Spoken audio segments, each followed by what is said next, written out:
Hi guys, ఎలా ఉన్నారు అందరూ? మేమైతే చాలా చాలా చాలా బాగున్నాము. సండే మార్నింగ్స్ మాత్రం మాకు చాలా లేజీగా స్టార్ట్ అవుతుందన్నమాట. సాటర్డే కూడా సండే కూడా. సాటర్డే అంత లేజీగా ఉండదు, ఎందుకంటే జిమ్కి వెళ్ళాలి కాబట్టి. సండే మాత్రం మస్తుగా చాలా లేట్గా లేచి చాలా లేజీగా ఉంటాము. నేను, నీలు, కృప ముగ్గురం లేజీగా ఉంటాం ఆ రోజు. అసలు మా బ్రేక్ఫాస్టే మార్నింగ్ ఆల్మోస్ట్ 11:30, 12కి తింటాం మేము. సో అంటే అప్పుడు దాకా పడుకుంటాము. పని మనిషికి కూడా I tell her before hand, తొందరగా రావద్దమ్మా, లేట్గానే రా సండే అని చెప్పేసి. ఎందుకంటే మండే టు సాటర్డే మొత్తం వర్క్ చేసి, అలా ఇంటిని మేనేజ్ చేసి, కృపాని మేనేజ్ చేసి, దాని తర్వాత నా ఓన్ వర్క్ ఉంది, సో అది చూసుకొని మనం షార్ట్స్కి టైం ఇచ్చి, సో ఇవన్నీ చేసిన తర్వాత ఒక్కరోజు మనకు సండే వస్తుంది. సో ఆ సండే ఎంజాయ్ చేయాలనిపిస్తుంది.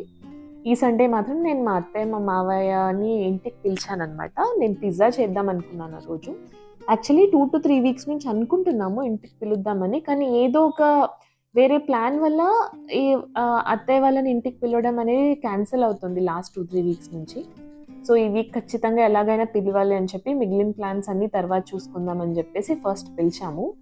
సో పిజ్జా మీకు తెలిసిందే కదా, నేనైతే ఇంట్లోనే చేస్తాను. Obviously that is Neelu recipe అనుకోండి, నీలునే చేస్తాడు. కానీ నేను కొంచెం ఎంతైనా చిన్నగా సపోర్ట్ చేస్తాను తనకు, ఏమైనా కట్ చేసి ఇవ్వడం, ఏమైనా చిన్నవన్నమాట. కానీ ఆథెంటిక్గా నీలునే ప్రిపేర్ చేస్తాడు మొత్తం. అత్తయ్య మావయ్య వస్తే నీ కృపకు మాత్రం ఆ రోజు పండగనే అనమాట. తను కూడా వాళ్ళ ఇంటికి వెళ్తుంటుంది every week, almost on a regular basis every week పంపిస్తాను నేను ఖచ్చితంగా. ఎందుకంటే వాళ్ళకు కూడా బాండింగ్ ఉండాలి కదా. వేరే ఇప్పుడు గ్రాండ్ పేరెంట్స్ వేరే ఊర్లో ఉంటే అది వేరే పని, కానీ ఒకే ఊర్లో ఉన్నప్పుడు I try to send her as much as possible. తను కూడా చాలా ఎంజాయ్ చేస్తుంది. అండ్ అత్తయ్య వాళ్ళు వచ్చినప్పుడు కూడా she was so so so excited. So నేను డ్రింక్ తీసుకోలేదు, నేను డ్రింక్ తీసుకోను, ఎందుకంటే నాకు ఆ టేస్ట్ నచ్చదనమాట. సో ఇక్కడ మేము అష్ట కష్టాలు పడుతున్నాము అందరం ఒకే ఫ్రేమ్లో రావాలని చెప్పేసి ఒక రీల్ కోసం.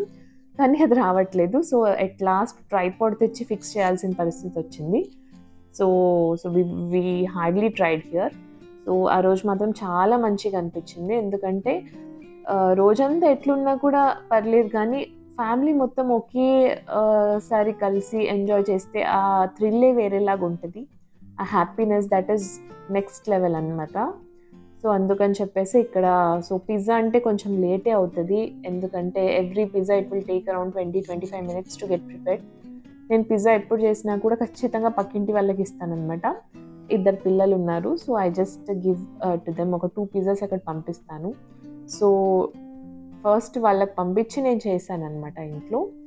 It took lot of time. Almost అత్తయ్య వాళ్ళు తినేసి వాళ్ళు మళ్ళీ వెళ్ళడానికి ఆల్మోస్ట్ నైట్ 11:30, 12 o'clock అయింది. But every one had a nice time. Chit chat చేసుకున్నాము, ఏవో కొంచెం అలా ఇలా మాట్లాడుకున్నాము. అండ్ కృపతో ఎంజాయ్ చేశారు వాళ్ళ గ్రాండ్ పేరెంట్స్. కృప ఎలా అంటే మా అత్తయ్య మా మావయ్య వచ్చారంటే తను ఫుల్ టైం వాళ్ళతోనే ఉండాలనుకుంటుంది అనమాట. ఇంకా మా అత్తయ్య నాతో మాట్లాడినా నీళ్ళతో మాట్లాడినా నచ్చదు తనకు. ఆల్మోస్ట్ ఇంకా ఇద్దరు బ్లాక్ అయిపోతారు కృపతో. సో ఆ రోజు కూడా అదే జరిగింది.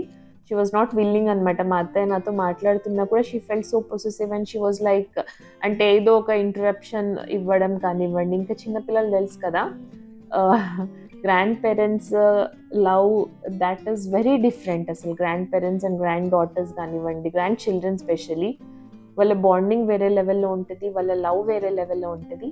So I feel so happy to see all such things. And so Krupa హ్యాపీగా ఉంటే ఇంకా నచ్చుతుంది నాకు.